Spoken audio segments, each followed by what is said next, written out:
What's up? This is your girl T. As a black woman in her 30s, I'm constantly trying to figure out life. But the one time of the week where it all seems to come together is on Sundays.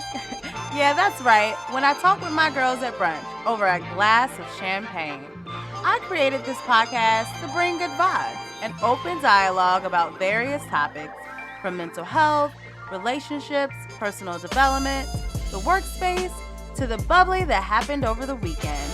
Sundays are a time for celebration, rest, and reflection. So welcome to Champagne Sunday. Grab a glass, pop a bottle, and get ready to pour it up.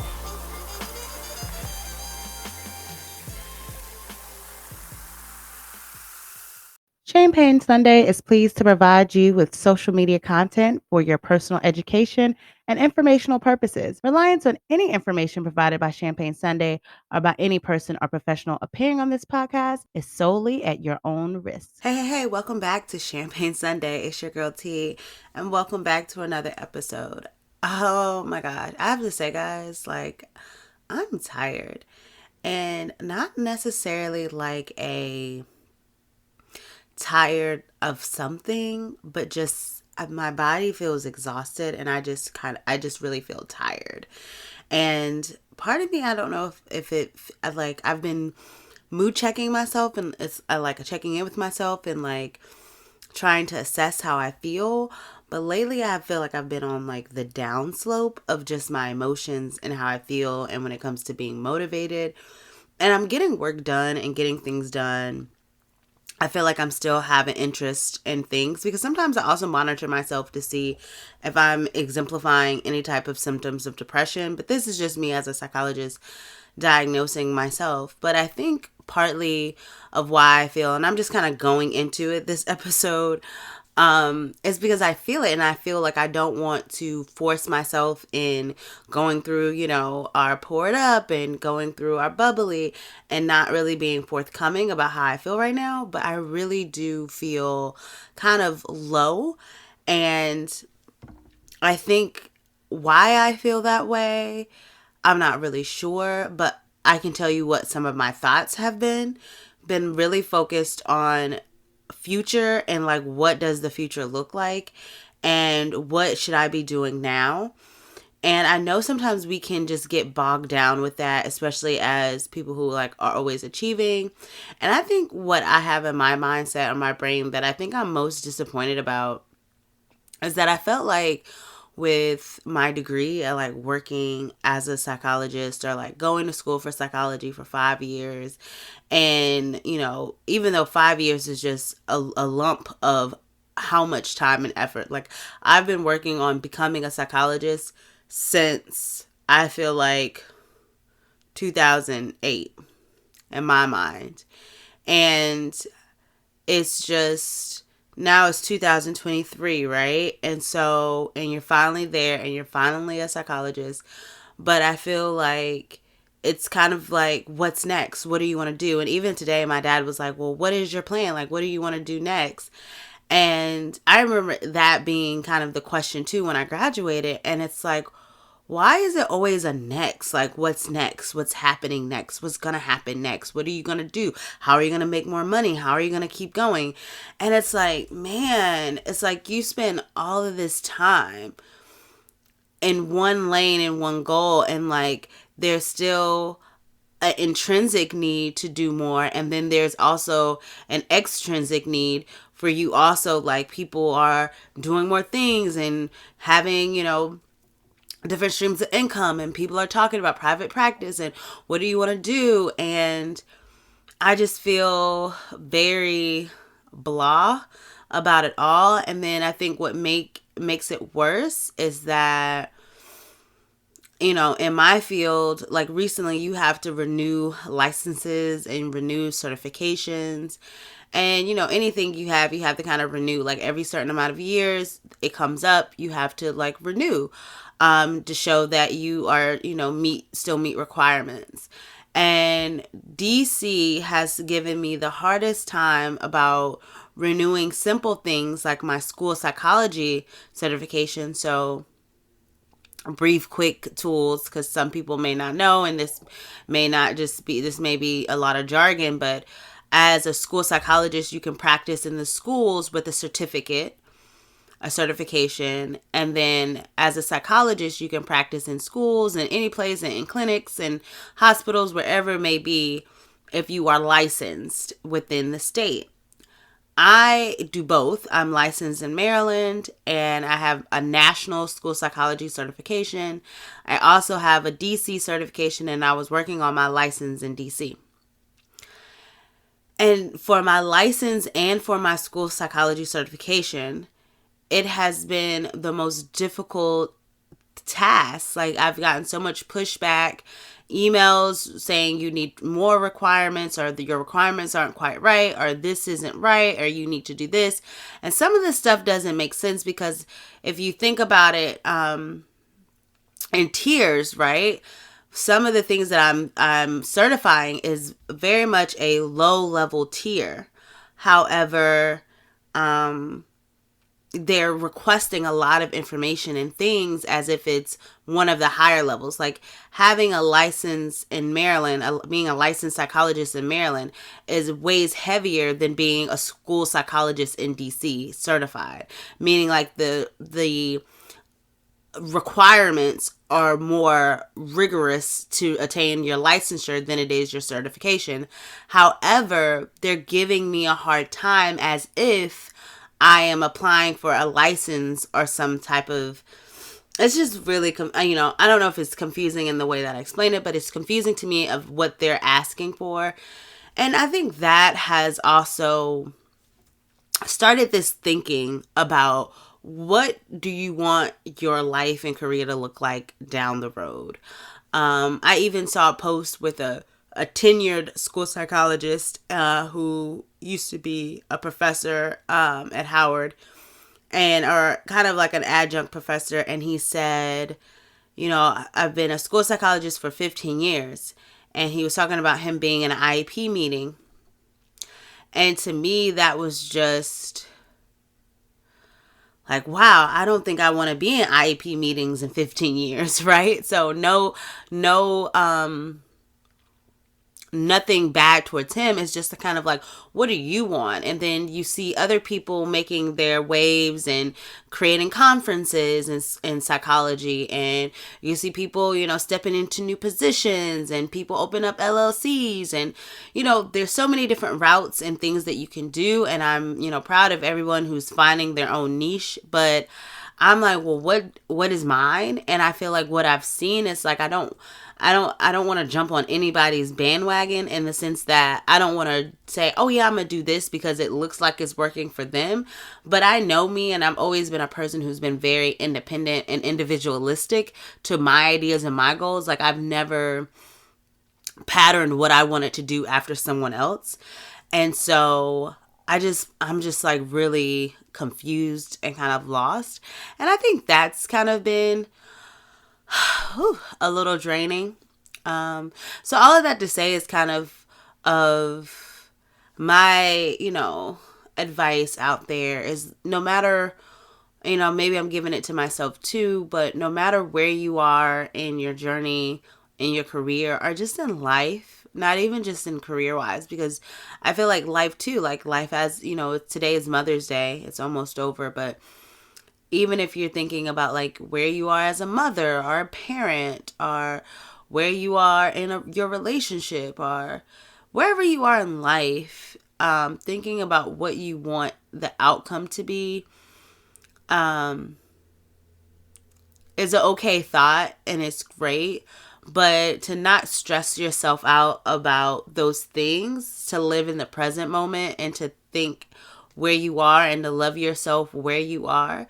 I think a lot of times we're always trying to change and trying to grow and figure things out and be better. But like, how often do we like where we are and just are okay with where we are? And it's also just interesting, like, I remember I had an advisor in grad school, and she used to always say, okay, well, what's your 10-year plan? What's your 10-year plan?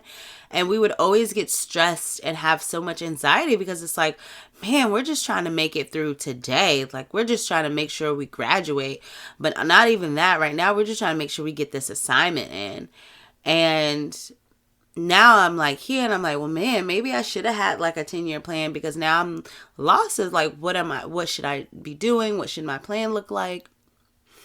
But at the same time, it's stressful to think about those things and to think about where you want to be and how much work it would take to get there. And it's not necessarily a lazy thing like, oh, I don't want to work. I don't want to put in work. But it's also a scary thing to think about, like, you have to do this. And I was sharing with my dad about an idea that I had, and he was like, yeah, that's very possible. But in my head, and I don't know if this is, my negative thinking, but in my head, I'm just like, yeah, it sounds, very easy, but I feel, I don't feel very, not motivated. I feel very motivated to do it, but I don't feel very, maybe secure that my idea is a good one. You know what I'm saying? Like, I feel like I also, maybe not secure is the word, but I also feel like I don't see myself, for some reason, oh God, this might be negative. Like, you don't see yourself like successful, or like it being like what you think. Like, sometimes I feel like it seems like, I don't know why, but I might think about things as if they are a bubble. Like, yeah, you have this idea, but it's not really going to go anywhere. Like, if you do it, no one's going to really care that you did it. And meaning like care, meaning like, for instance, like this podcast, right? I'm not saying y'all don't care about it or people who don't listen to it, but all right, I created a podcast. I did it. I created a podcast. I made episodes. I post about it, but it's not like it's a major podcast, right? But then again, some people would say, in some years you keep doing it, who's to say this won't be a thing, right? But I think my mind is kind of like, yeah, I'll do it, but I feel like it'll be small scale. Like, it won't, I feel like I'll create this idea or like manifest this idea, but it won't be, I don't believe, like, will it be lucrative? Like, will this be worth my time? Like, would it be, I don't know. But I feel like those are negative thoughts of thinking like, oh, if I do it, it won't be successful. Or if I do it, it'll just be a little thing. It won't be a big thing. But those are negative thoughts for sure. And I think I've been having a lot of those. But I just feel kind of in this weird stage. Like, maybe it could possibly be a new beginning, but it's like, where do I start? If that makes sense. It's kind of like if you were at a crossroads and you're kind of like, which road do I go down? And instead of doing anything, I feel like I'm having a freeze response. Like, I feel like I'm just stuck and I'm not moving or doing anything. Because I don't know what to do. And I'm like looking at my life and I'm like, man, I'm, about to be 34 in November. And I'm like, like, this is technically where I am is just not what I thought things would be, Even when it comes to my career, like, I am very grateful about being a school psychologist and where I am. But I don't know why I had the idea of like school psychology was it. Like, you do psychology, you become licensed, and like, that's what you do, and you just grow in your field in that.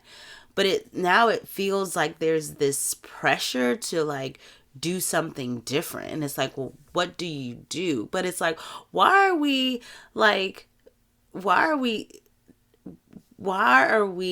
normalizing that you have to do extra? Like, for me, it's like, it's like a weird thing, because it's like, why are we normalizing that you have to do more? Like, you have to do more. Like, what more do you want? Like, you gotta have this big goal. You gotta have some goals. You gotta be thinking about things. And it's like, do we? Like, what if you didn't have a 10-year plan? Like, what if you were a person who just lived in the moment? Like, would you regret it? Would that make you a person who is lazy? Or would that make you a non-ambitious person? Would that be that you're just settling and you're being complacent? Like, what does that mean if you don't have, like, when I say 10-year plan, what does it mean if you don't really have goals?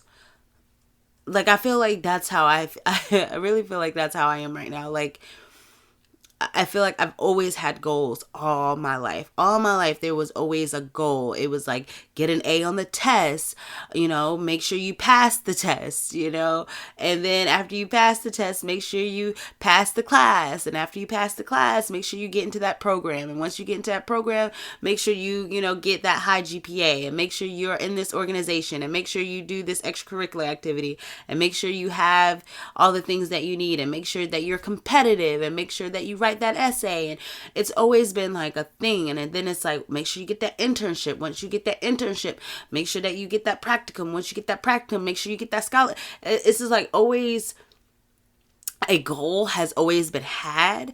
And it's like, what happens when you're like 33, as I am, and you're like, I don't really, like, I could think of goals. Like, if you said, hey T, what would be some of your goals? I could give you some, but I am very not interested in any of those goals. Like, I'm not interested in creating any goals. But part of me is like, Tanisha, you need to create a 10-year plan. And then I have people asking me, well, what do you think about your future? And people talk about vision boards. And so it's like, oh man, maybe I should be thinking about my future and what I want. But then it's like, I don't really, I don't know. That motivation isn't here. But I think also, I remember someone saying that you go through phases in life, and that there may be phases where you feel very motivated and very much like in the work grind. And then there might be phases where you're very much in the family grind, or in artistic grind, or creative grind, or maybe you're in a rich auntie relax vibe. But I feel like I'm in this space where I'm just okay.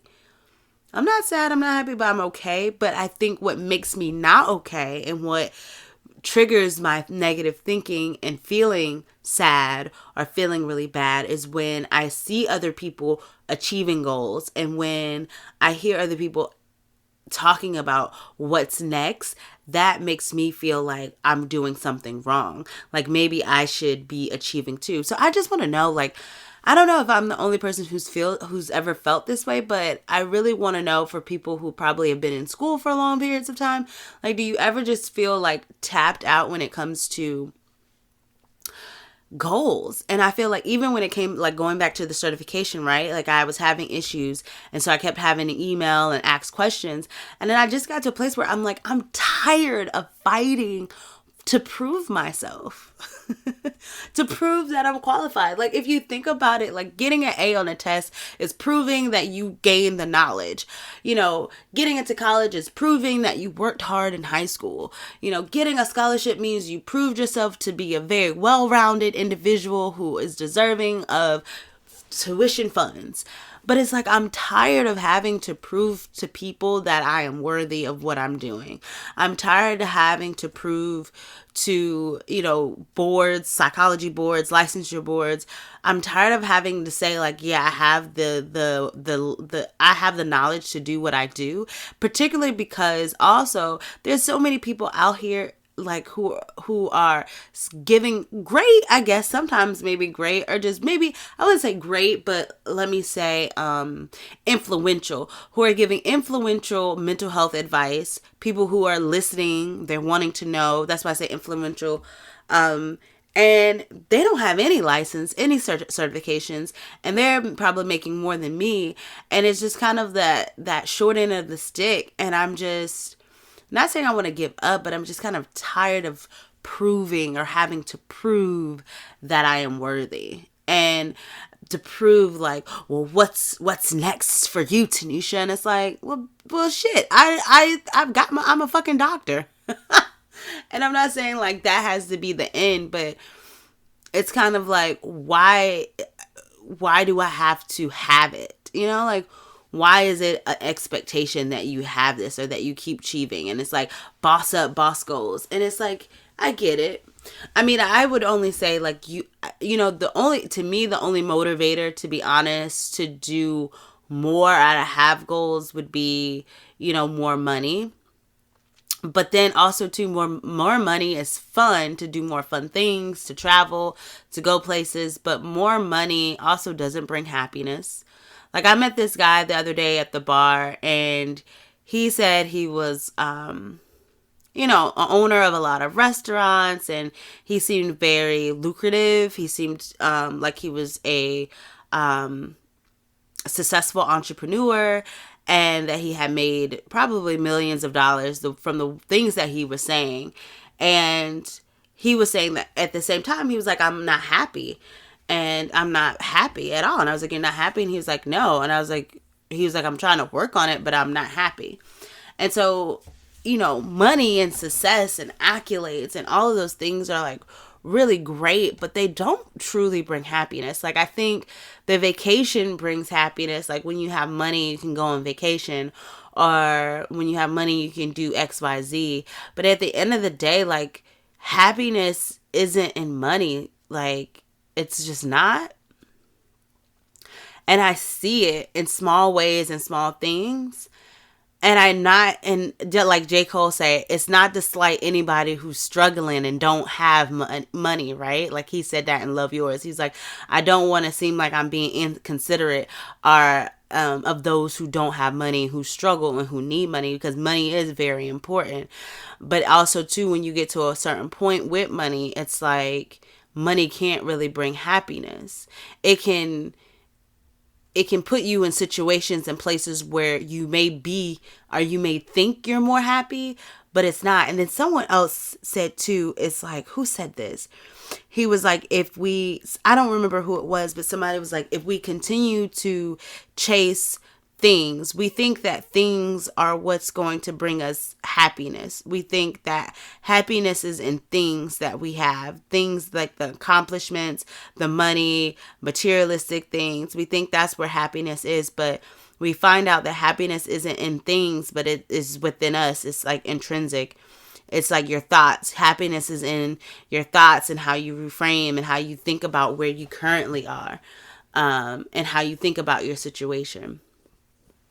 And so, but yeah, I think that's what I've been struggling with. I didn't even really go into a bubbly or pour it up, but I feel like that's definitely where I've been struggling, is trying to figure out, you know, trying to be my own self and be happy where I am, and not let society's and people's expectations get the best of me. I think that's definitely where I am at the moment, of trying to just figure out things, and figure out things. I really am. And I think I know right now, like, if someone said, where would you want to be in 10 years? I definitely would want to be a mother for sure. Like, and not saying like just became a mother, but I would at least want to have a 5 or 6 year old in like 10 years. And so in that sense, I feel like too, that with time, I'm realizing like maybe my goals or whatever I want doesn't surround my career. Like, I think right now I'm kind of tapped out thinking about my career. Like, I do it every day and it makes good money, but I think I'm tapped out of thinking about career. I want to start thinking about family, and I think that's where I want to put a lot of my energy.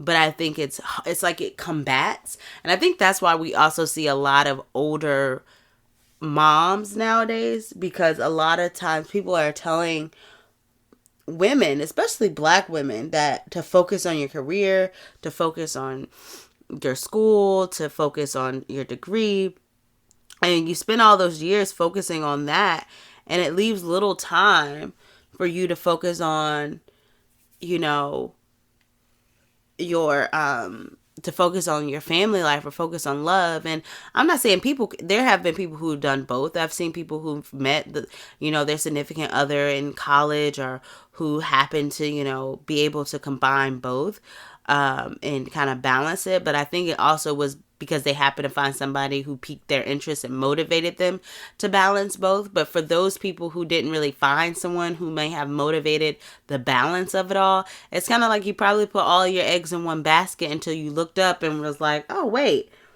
I might need to focus on that too.